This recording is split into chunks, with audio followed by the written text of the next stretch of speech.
तू ही एगो साली बाड़ू पकिया हो तब करा से करो। नमस्ते, सत श्री अकाल, जय हिंद दोस्तों। क्वीन शालिनी को रिझाने में लगे पवन सिंह नए गाने में दोनों की जोड़ी ने जमाया रंग। अच्छा, ये जाने पूरी खबर विस्तार से।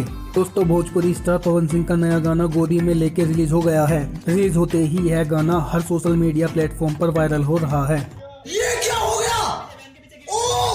सच बात तो यह है कि गाने को रिलीज हुए अभी एक भी दिन पूरा नहीं हुआ है, लेकिन अभी भी इसे 2 मिलियन से अधिक लोगों द्वारा देखा जा चुका है। पवन सिंह जिस भी अदाकारा के साथ काम करते हैं उनकी जोड़ी हिट हो जाती है। वैसे बताते चलें कि पवन सिंह और क्वीन शालिनी की जोड़ी अब तक कई गाने हिट दे चुके और अब अगला नंबर गोदी में लेके गाने की है। जी हाँ, इस गाने में भी पवन सिंह क्वीन शालिनी नजर आ रही है और दोस्तों दोनों ने गाने में रंग ही जमा दिया है।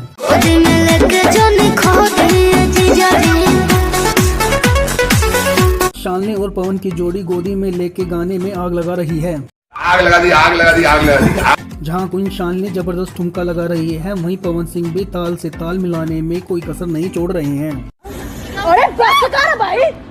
गाने में दोस्तों दोनों की कमाल की एनर्जी और डांस देखने को मिल रहा है। गाने में लेके सॉन्ग को पवन सिंह के साथ शिल्पी राज ने अपनी आवाज दी है और दोस्तों लिरिक्स विजय चौहान ने लिखे हैं, म्यूजिक आर्य शर्मा ने कंपोज किया है। गोदी में लेके गाना बेहद धमाकेदार है, जिसे अब तक 2.8 मिलियन बार देखा जा चुका है। तो दोस्तों, आपको इस गाने के बारे में क्या कहना है, अपनी राय कमेंट बॉक्स में जाकर जरूर दें और ऐसी जानकारी पाने के लिए चैनल को दिल से लाइक करके सब्सक्राइब करना ना भूलें।